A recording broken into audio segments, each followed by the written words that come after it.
Content warning. This video contains extremely sensitive and graphic testimony that may not be suitable for all viewers. The content shared is intense and deeply emotional, touching on themes that could be disturbing or frightening to some. If you are easily scared, have a weak heart, or feel uncomfortable with graphic descriptions, I strongly advise you to reconsider watching this video. Viewer discretion is highly advised. Please proceed only if you feel ready and capable of handling such content. Thank you. Hello everyone, and welcome. My name is Sassy Hamilton, and in today's episode I will be discussing the topic, the first memories I've recovered that made me realize that I am a survivor of SRA, and much later I also realized MK Ultra, and much later super soldier training. As I've mentioned before in my first introduction video, I am quite a chaotic person. So while telling people like stories or like what I've done in a day, my mind can be quite chaotic.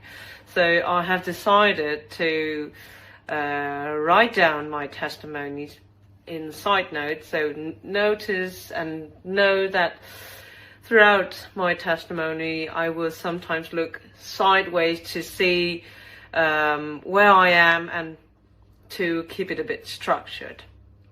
So before I start, of course, a word of caution. Please know that my testimony will be quite graphic, and please consider reconsider before watching my testimony if you're prone to be quite triggered, or otherwise choose to have someone next to you to be of support for you. So having said that, I'll get started. Let's look it up. All right. Yes, there I am. Yes. So, my origin, as far as I know now, are of Chinese descent, and at the age of 3, I was adopted by Dutch parents, and they picked me up from Beijing, which is the capital of China. And ever since, from the age of 3, I have been living in the Netherlands. And from that moment, my life has been a symbol of safety, meaning that my Dutch parents, with all their love, would answer my every need that I had within me as much as they could. And at the same time, from the moment that I was in the Netherlands, I would notice within me already from the very beginning that I would have symptoms, behaviors that would not match my parents' love language and love patterns. So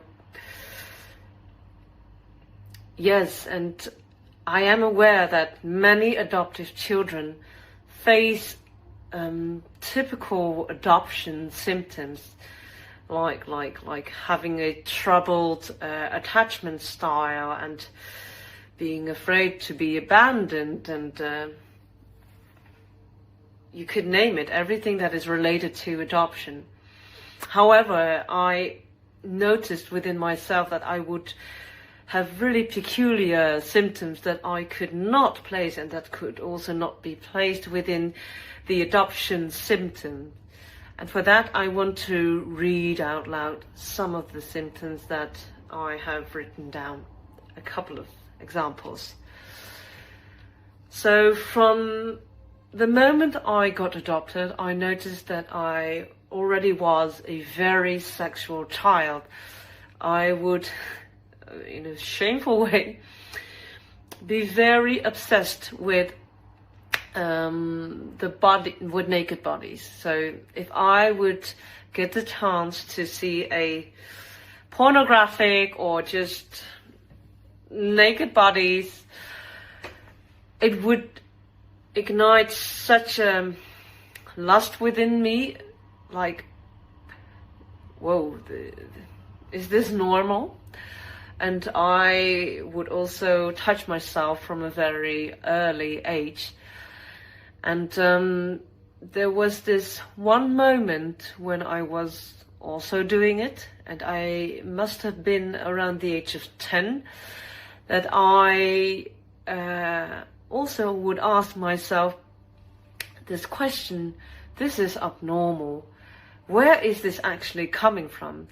And the immediate answer my body gave me back was the visual of an Asian looking man in his 40s or 50s, and that was about it. Nothing else. Just his face would appear in front of my eyes, but that moment stayed with me. You know, that would sometimes pop up within me, like, oh yes, how peculiar.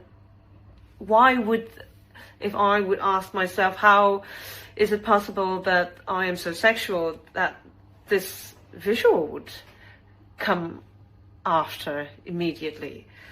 But there were also moments that I would forget, that I would think that nothing happened to me, that, you know, back in the days when I would be in China, that I was just in the orphanage, and that there was just a lack of attention, and there was, I had to fight for my attention, those kind of things. But when it comes to being sexual, the big contrast was that I would have this intense fear of men from a very early age as well. And the even more big contrast is that I would flirt with them.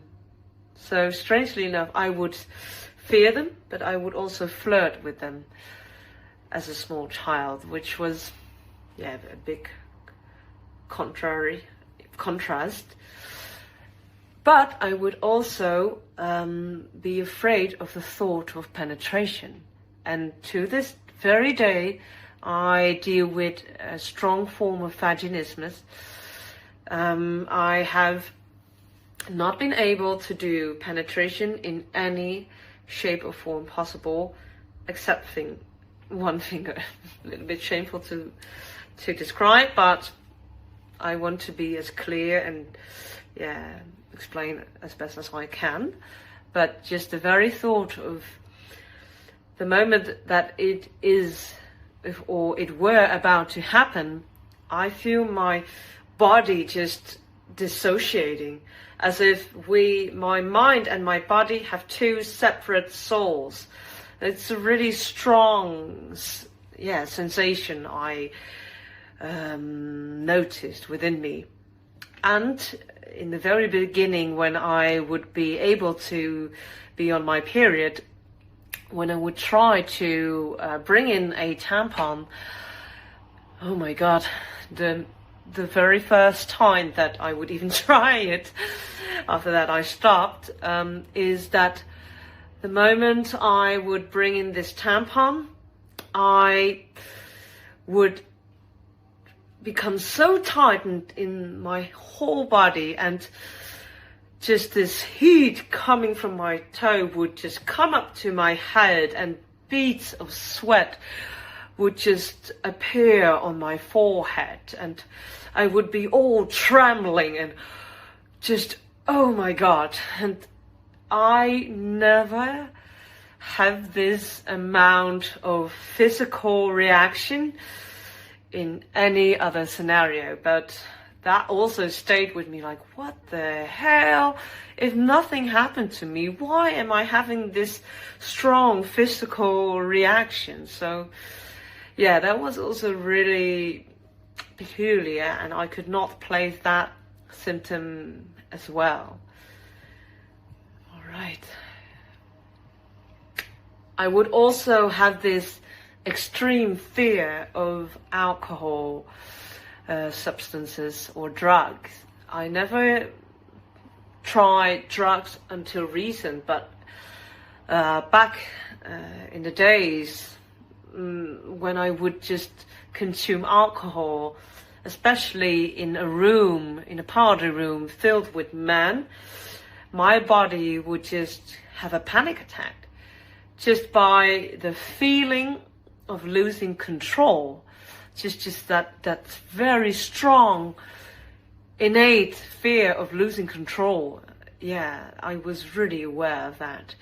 And also that fear of losing control, I would also have that if I would be in a bathtub. I also would have it then as well. And there was on the surface from the beginning, I always was in a way, I would look like as if I was an open and social and just a very freedom-like, cheerful child. Well, very much at the same time, I was quite depressive.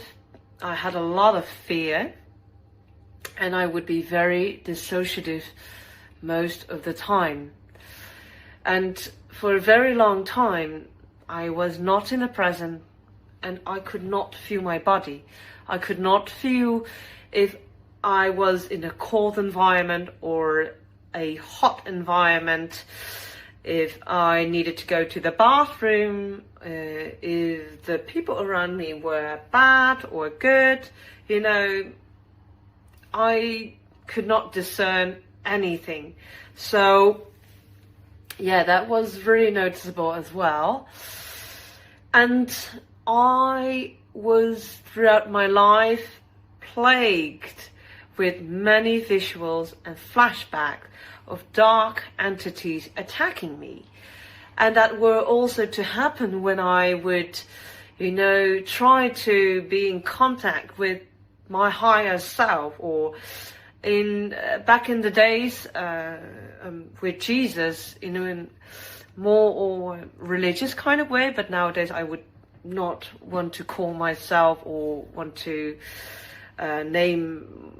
place myself in any form of religion. But Jesus itself would ignite these intense feeling of being attacked by these dark entities.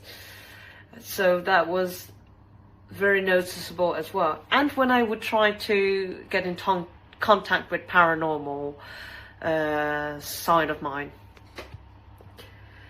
So what I also noticed is that I was really drawn, and not drawn as in like, oh yes, lovely topic, oh love it, but more in like, I need to know everything about this topic. I don't know, I feel this pull towards it, which was the topic of cannibalism, murder, Satanism, human sacrifices, and also Catholicism.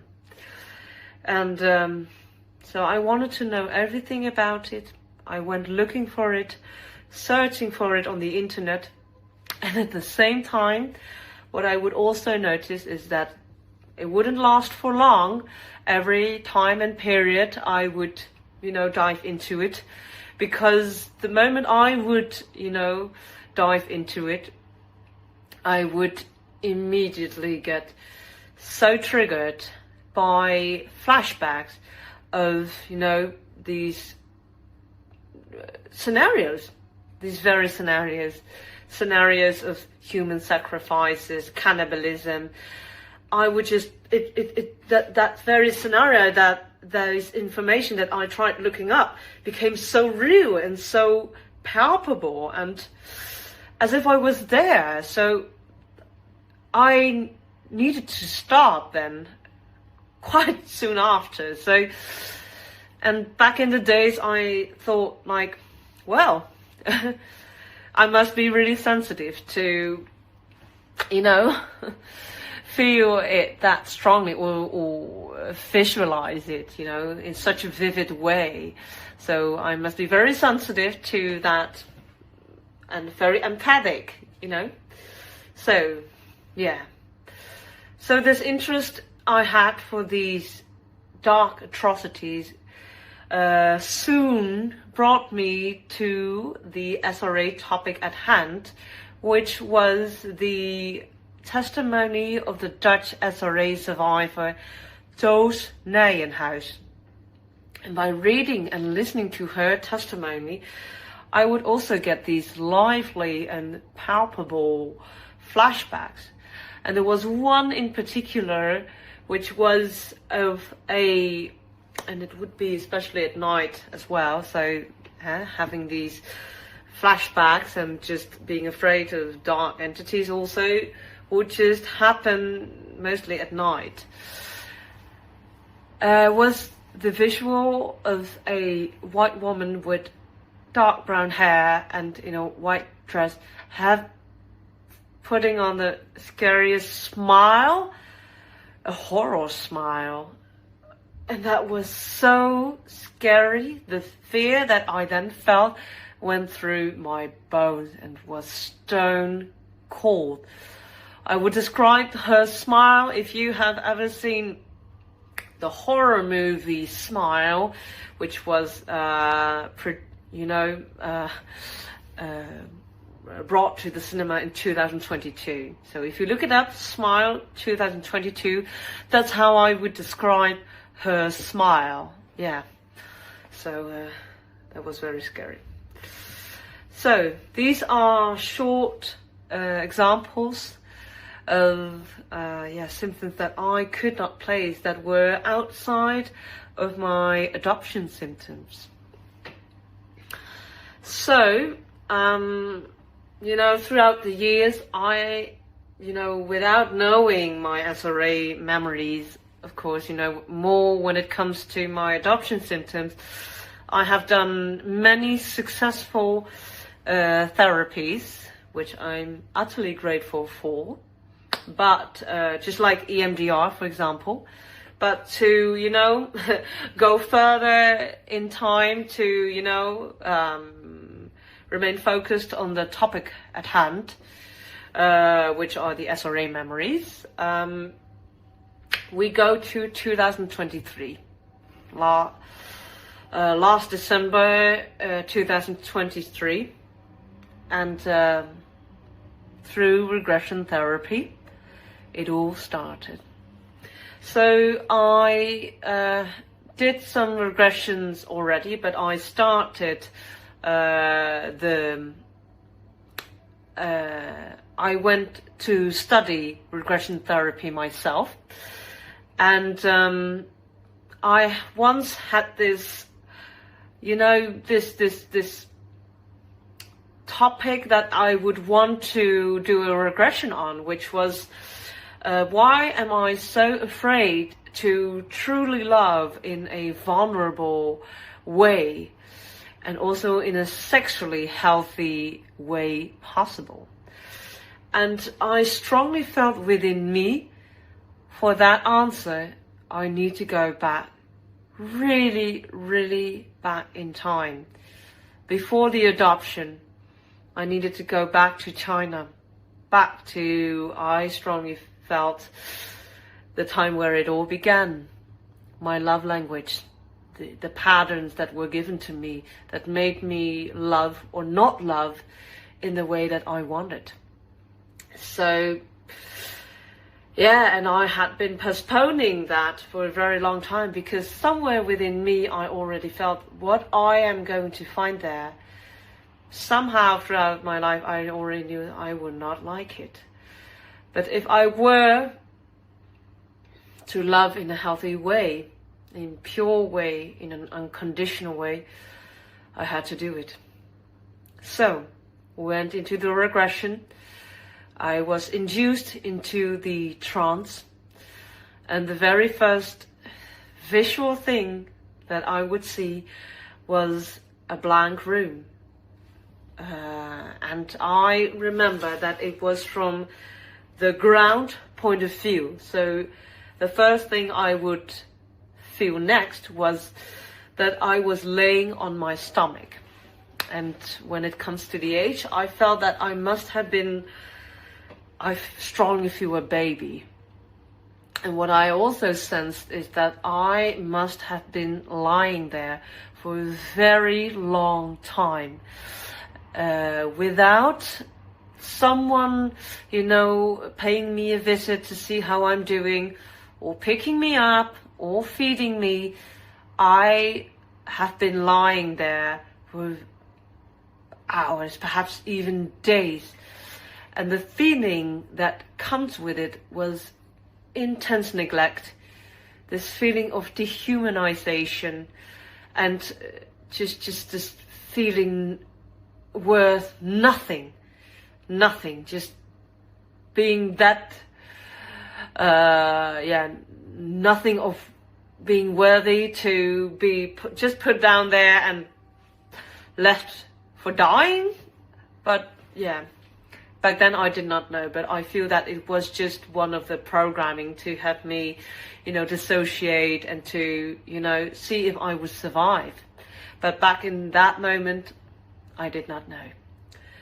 So, having seen that, we then went into another scenario, and that scenario was from a point of view that was, I would describe it as a camera that could just, you know, float around the room on that, you know, English is not my native language, so, but on this stick, you know, and just, you know, being able to float around the room. And that's how I would see this scenario. So the very next thing I saw was, from the side, was like a male hand with two fingers being sticked out, and I already felt that, oh no, where is this hand going to? Where is this hand pointing at? But I already in some way knew, like, I think I know where we're going, and that is what I saw. The next thing what I saw from above was an Asian looking man inserting these very two fingers into the vagina of an Asian looking baby, being naked on a desk in an office. And it took me a couple of seconds to realize that I was that baby. Because, you know, you see yourself, but of course, you know, when you're awake, that's not possible. I mean, like you always see everything from your point of view, but I saw it from a third person kind of view. So, you know, it took me a while to realize that it was an out-of-body experiment. And, you know, to add up to it, you know, most of my regression and, you know, any memories also outside the regression therapy, most of my memories I would come to realize, be an out-of-body experience memory. So, and throughout the regression, I also would not be able to feel the physical sensation. I would not feel the rape in my vagina. I was not able to feel that. And I saw during the regression that this man also tried to penetrate me with his genital, but that was not possible in that scenario. So, and then, yes, when I would wake up, the very first thing when I would open my eyes, like, what did I just saw? What did I just see? And how could this have happened to me? This did not happen. And otherwise, if this would have happened, how on earth could I have forgotten this? How on earth could I have forgotten such a terrible atrocity? So, excuse me. And yeah, I was very upset in a way. And at the same time, in a way, it answered some of my sexual abuse symptoms that I have. So it was quite, you know, an ambivalent kind of feeling. But I put it to rest and was like, if I were to need to discover more about this, it will. I'm sure it will. So I put it to rest, but throughout the days, the weeks, I did notice this question, like, how was this man able to then abuse me without being noticed? How could he have, separate me from the other children in the orphanage without, being noticed, or me being gone and being noticed by the caregivers in the orphanage? And let me give a side note. Back then, with my first memory, which was actually only abuse, I strongly had this, of course, like a rational thought, like, well, because I'm adopted and I was in the orphanage, and I was adopted at the age of 3, so within these first 3 years, it must have all happened in the orphanage. But, know that all SRA survivors, their memories are most of the time very fragmented. We actually only get to see pictures, or even sometimes only hear sounds or physical symptoms. It does not have a clear beginning and ending, and so it is most of the time also pinpointing and just putting all these scattered and very fragmented pieces together. So know that as a side note, that I can't confirm that it all happened in the orphanage, but I can tell you that the most memories that I would have were not in the orphanage. But to say that back then I thought it was in the orphanage, but on the school day, and then I said, like, I strongly feel that it must have been organized, and it's been planned. And out of nowhere, I said, I think I must have been satanically, ritually abused. And before I knew it, I began sobbing so violently. I could not stop sobbing.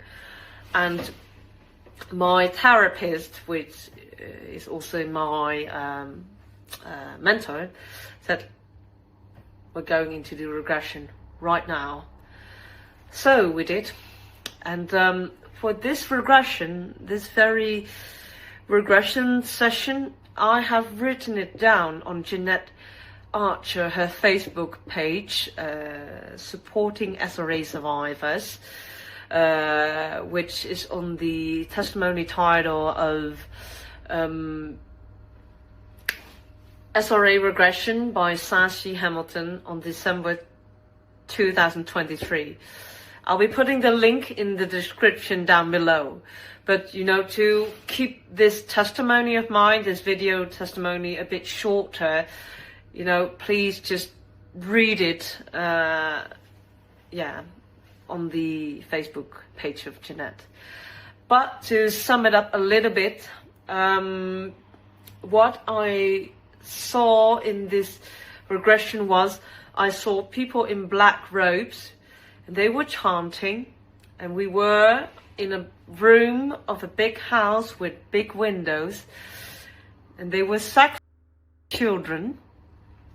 And what I feel, have this feeling, I was in that situation a 2-year-old on a desk, and I felt really drowsy in that regression. I felt very intoxicated. So during the regression you talk, so my mentor would ask questions and I would answer in a really drowsy way, and I would feel so drunk and so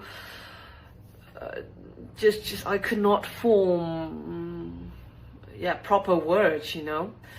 So yeah, and what I also saw is that I got a knife, a laminate, and it was also used to widen my vagina. So I was cut in the vagina, and yeah, and I was also by an ankh symbol, you know, the Egyptian symbol of eternal life, and by an upside down cross. And in the end, when my vagina was widened by the knife, I was likely and of course raped by a genital of one or two or more. I can't say.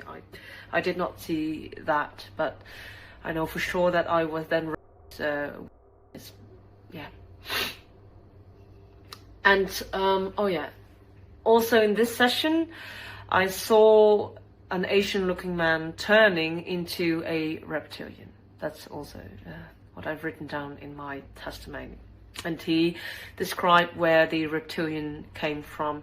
And in my case, it was they came from a black hole and from a planet, a brown red planet-ish, which after some searching and, you know, or not searching, but you know, when you go on research for, you know, any of these topics, I came across the planet which is called Nibiru, and when I saw that planet, oh my god, I was in shock. That was the exact same planet that I saw. But I want to say that not all reptilians come from a black hole or come from the planet Nibiru. They also come from underground, and I would see that in latter regression sessions, and Jeanette Archer can confirm that, because she has, you know, had them met them underground. So yeah, having said that,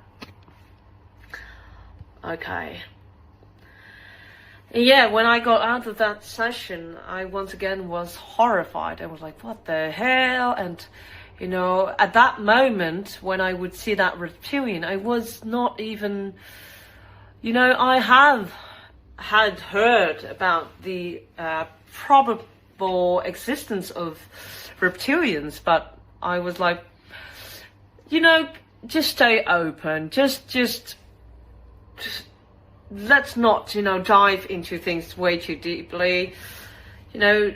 Don't deny it, but don't confirm it either. But, you know, when my co-student said, when we went into the car, you know, after the session, said like, oh my god, Slashy, you know that the existence of reptilians, right? And I was like, oh my god, I did not even realize that. I was, back in the regression, I was one with my memories, and you are so entranced, so then you are not really in touch with your, you know, rational side. So I was like, whoa, what the hell? Okay, because you then are almost afraid to believe it. So shortly after this also, there came a lot of doubt, like, whoa, what is this? Like, no, I can't believe this. But yeah, at the same time, strangely enough, I once again also felt calmness, like as if it answered even more symptoms that I would have in my life that I could not place. So yeah, it was very ambivalent once again. But that very same night, when I would also be on the train home, I was very tired. So in the train, I went to close my eyes for a short while to, you know, have a little bit of a short sleep.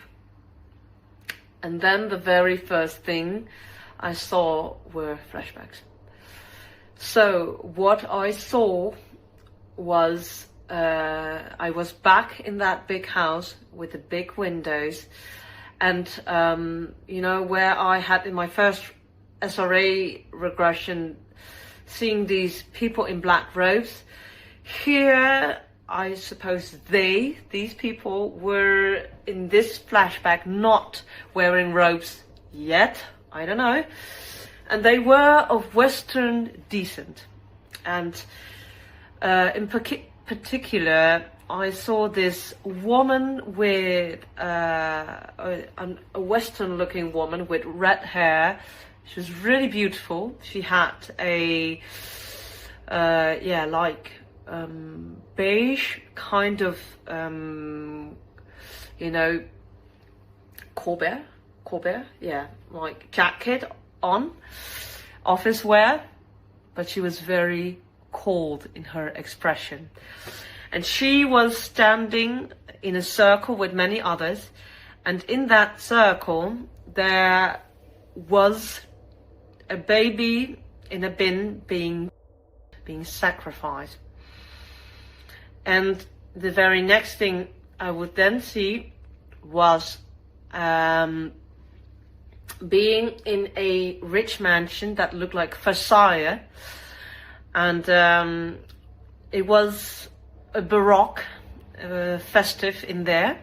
So people were dressed in the timeline of the French Revolution, and right then and there I saw a corpse of a man being mutilated.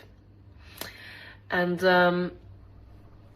this was also from a floating out-of-body kind of perspective once again. So I wouldn't see me, I did not see my body, but as if my consciousness was floating around the room, you know.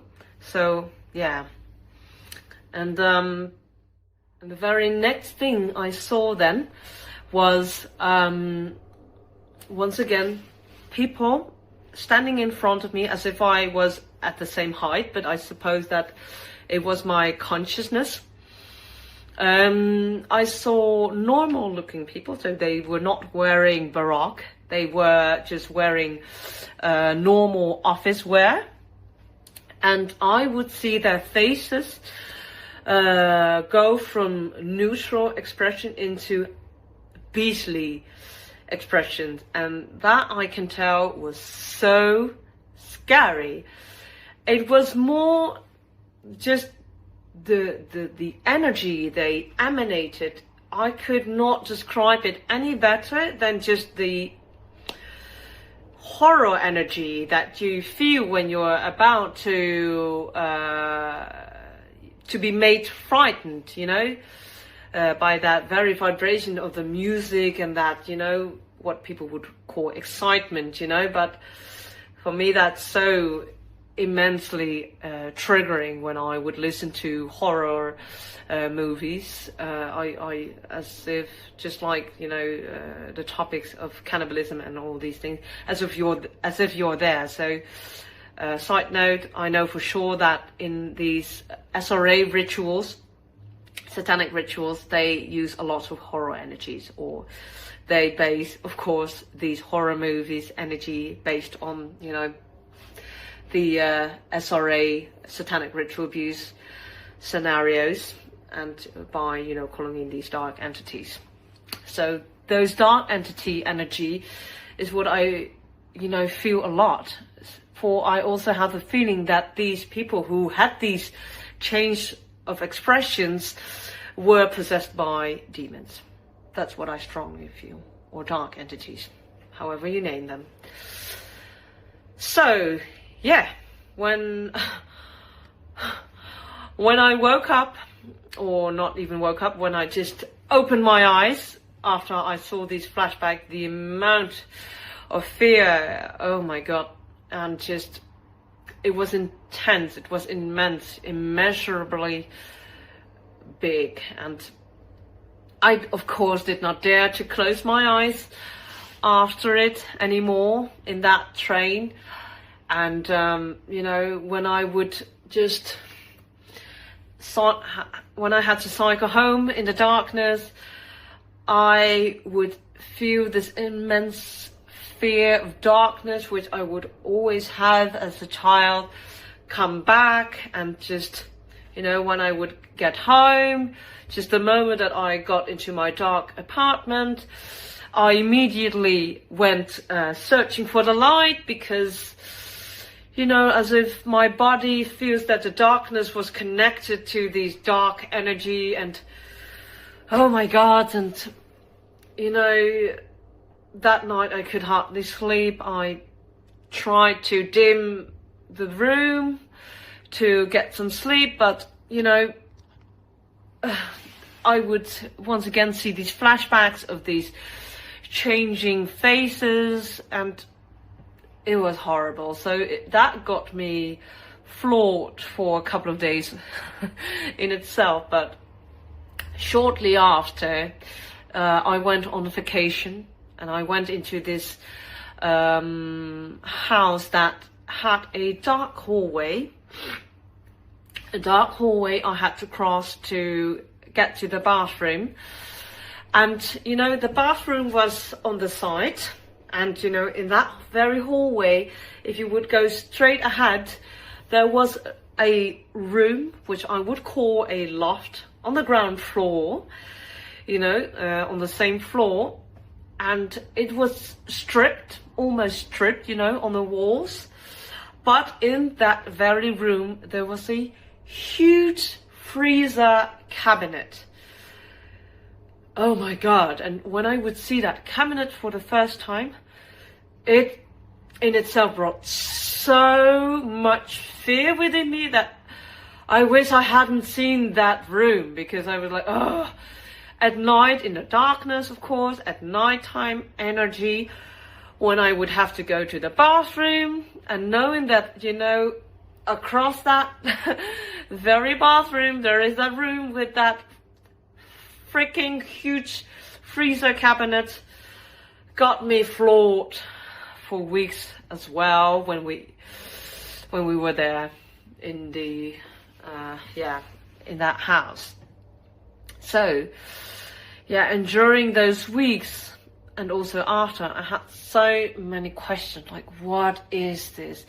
Did this really happen, or am I making it up? Because I also felt a huge programming back then. I did not realize it was programming, but I felt this huge and depression programming, and this huge doubt programming, like I must have made this up, nobody's gonna believe me, oh my God, they're gonna go after me, the government. That's also a really strong voice that I heard in my head, like, as if I came to the truth in a way, but also if I were to ever expose this, the government is gonna get after me, they're gonna kill me. So I had these huge questions, like, what the hell is all of this? So I came back from the holidays. I went on to do some more regression therapy to recover other SRA memories, but those are for later in other episodes. But I also went looking for people who could help me. And, well, it took me a while to find a suitable person, but, you know, I found people who also claimed as in, you know, they tell the public that they have experienced the same events. So I found two amazing SRA survivors who both also happen to be therapists as well. And we would do psychic reading, inner child work, but most of all, talking, and once again, more talking. Because I can tell you that while you're in that session, and just by talking, by just beginning to talk, as if your body feels that it is safe to talk, I strongly felt that it will just take over. Your body will speak for you. So throughout talking, some of the memories and insights would also come. So yeah, that is a really special sensation you feel. It's almost indescribable. So, and after a while having met these beautiful SRA survivors, also other beautiful SRA survivors, whom some of them I have the honor to call them my friends, came on my path as well. So yeah, that's beautiful. So when it comes to realizing and questioning my SRA memories, they got completely confirmed, just by the creepy fact that the memories I shared with them are so similar to the events and the memories of other SRA survivors. It is quite uncanny even that, you know, this is, as I come from China, and people from Europe, America, Australia would describe the same programming, the same way they would just, you know, treat us, and just, yeah, anything for that matter when it comes to SRA. That is really uncanny, I still find. So, yeah. And that also may, yeah, you know, and, you know, these very, I keep reminding myself that, you know, a healthy, you know, you mean like a person who does not have not experienced this and has a healthy childhood cannot make this up. How would you even have the, you know, you don't want to think that, you don't want to imagine that if you have not experienced that. You want to think about flowers and beautiful dogs and cats and light and beauty. You don't want to be thinking about those atrocities. Yeah, so having said that, we will only remember these atrocities when the body feels that it is safe to process it. You must imagine that if someone were still to be in that situation, it is just too much and too incomprehensible for the system to remember these atrocities at the same time still be, you know, inflicted these dark atrocities. It is just too much. It is a very intelligent defense mechanism to dissociate from these memories and just have them serve us in a time period when the environment for this very survivor is safe, so that there is space and just, you know, space for attention to process it all. So it is very normal that these memories come much later in life. That, yeah, so the split you have, it is very common. So please do not doubt yourself, and please also be aware that the doubts many SRA survivors have has to do with programming, has to do with, you know, programming, suicide programming, and that we are to doubt ourselves, to make sure that we will never ever speak out. So, dear everyone, once again, I want to thank you so much for your time and your attention, for wanting to listen to my testimony. I am sending you all so much love. Please be safe, and I will see you all very soon. Bye-bye. The following disclosure was written by Sashi Hamilton on Facebook last December 2023. SRA Regression by Sashi Hamilton. Describing the first and second pictures. The first memories involving SRA in this lifetime that surfaced were me laying with my back on a wooden desk. Before me, there was an Asian-looking man standing behind the desk. I felt that I was about 2 years old, but I'm not quite sure. I had really short hair, never long hair, and I was still dressed in children's clothes, a white shirt and a pink pants, but soon to be naked. I felt myself being totally intoxicated by a drink that would make me all drowsy and drunk in behavior. I could not form any words because of it. Also, my movements were very young, that of a 2-year-old. The regression technique to create distance between the present me and my 2-year-old part was used to, so that the present me could talk for her and explain everything properly to the therapist. When the raping started, I went out of my body and looked over his shoulder, from above, and saw him raping me vaginally with a lemmet first, to open me up more, an upside-down cross, then an ankh, and as a final act, his fingers and genital. I couldn't feel the pain and fear because of being intoxicated so much and because I was out of my body. I did, however, feel a huge dark energy of killing and murder coming from my abuser. When looking around the room, which looked like a really large and rich room with old high windows and thick velvet curtains, I saw around 20 people in long black robes standing at the windows. They had masks around their faces. They were chanting words I could not place all the time, where I felt myself becoming very psychedelic and dissociating from my body even more.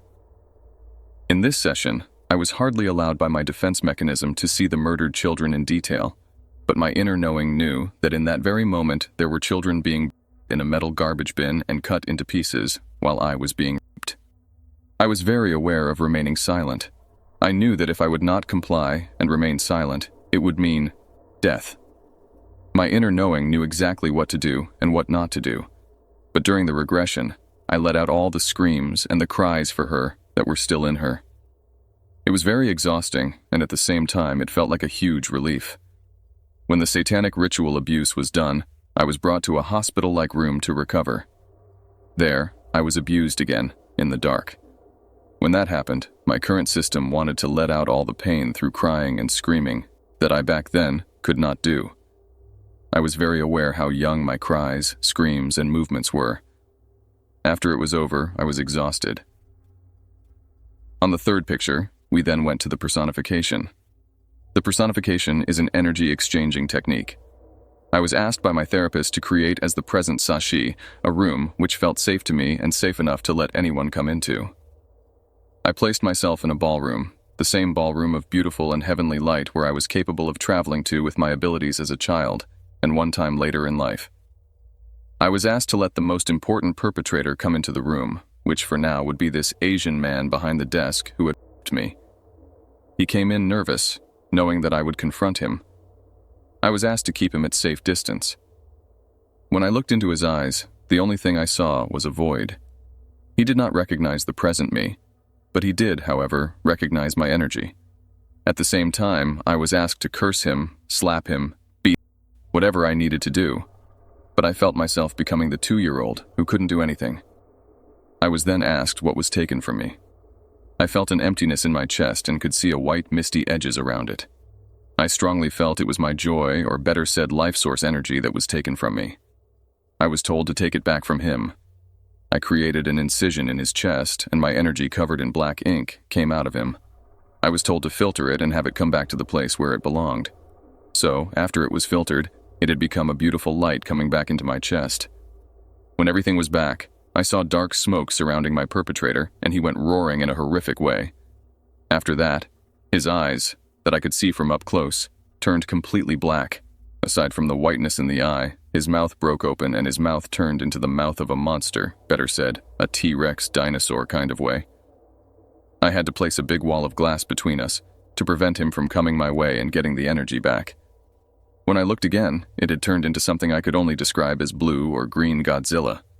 I was appalled and found what I saw was really crazy, and I was wondering what this meant. Afterwards, I realized that I've heard about the existence of this. Before the regression, I was neutral about it, but afterwards, I came to realize that they do exist. When I was told by my therapist to ask it where it came from and needed to be sent back to, I immediately felt that it was incarnated as part human and part reptilian. I felt that these beings, along with others like them, have come to Earth to gain power. During my experience, I also saw a brown planet with white stripes and had a strong sense that they were stationed there. Months later, I learned about the Anunnaki and discovered they came from Nibiru, which looked exactly like the planet I saw during my regression. I also saw a black hole or a crater, which seemed to be another place they came from. I completely agree with and believe Jeanette Archer, who says these beings also live underground. I've seen them there in other regressions as well. After releasing all the negative energy tied to shame, emptiness, self-hate, low self-esteem, drugs, alcohol, and lingering trauma, including one named Lemmet that seemed to be energetically stuck in my body and likely contributed to my vaginismus, I let go of everything that had entered my body in an abusive way. All of this energy was sent back to my abuser. At the same time, I reclaimed the energy that was truly mine. This included retrieving a part of myself represented by a small child, around 3 months old, the age when my abuse began, as I later discovered through further regressions. Once that was done, I sent it back into the abyss, the black hole, from where it came. The final step was to invite my inner 2-year-old self into the room. I held her close as she cried against my chest, and I cried with her. I told her how much I love her, that we will never be apart, and that I will protect her forever. After that, I let her merge into me, and we became one.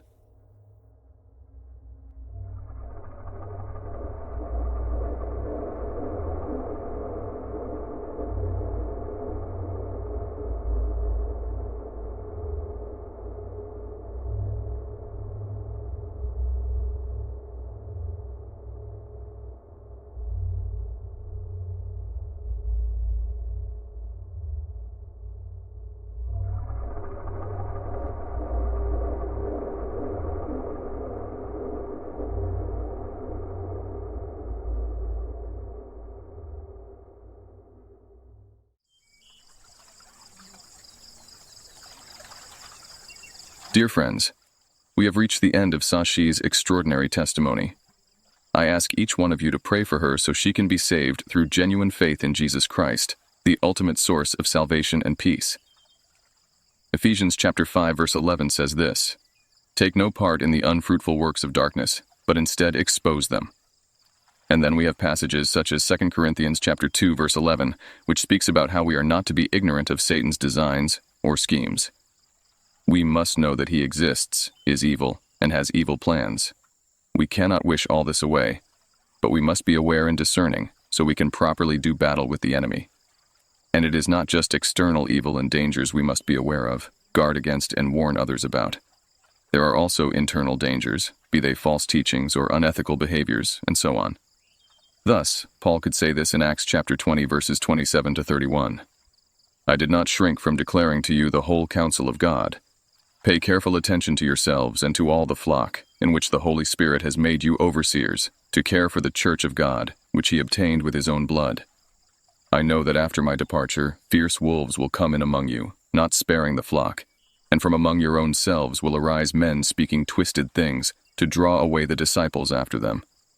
Therefore, be alert, remembering that for 3 years I did not cease night or day to admonish everyone with tears." So being aware of dangers and threats and alerting others is part and parcel of our calling as believers. If this video spoke to you, please give it a like and share it with others to help spread this important message. Together, we can reach more people and raise awareness about the truth that needs to be heard.